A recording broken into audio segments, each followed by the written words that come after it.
From spice to sizzle, let's talk hard seltzer. I'm taking a closer look at Boston Beer Company, ticker SAM. In a note from Guggenheim, it seems that traditional hard seltzer category is in fact losing its sizzle. Boston Beer's truly hard seltzers in part driving that decline. Sales down 28.2% in the last month. That's compared to White Claw up 0.3%.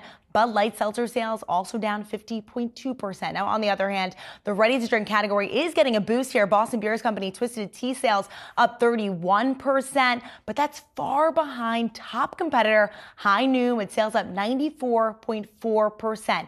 Now, the launch of its tequila offering contributing to that 28% of that growth. And the Boston Beer Company also produces Hard Mountain Dew, which has seen a slowdown in sales compared to a year ago, but shares of Boston Beer Company down 19% from a year ago. Now, I also want to note that ready-to-drink sales are just gaining share. We saw Jack Daniels and Coke introduce something last week.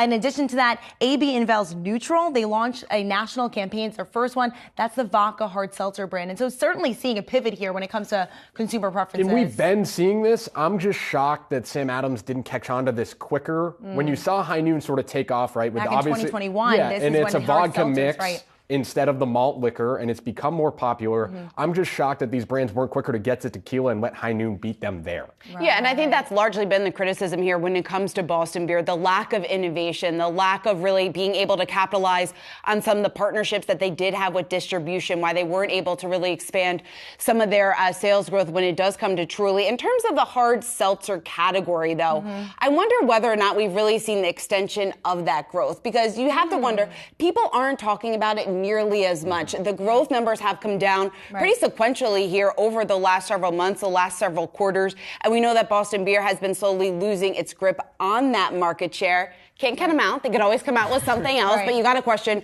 why it's taken them so long to do so. Yeah.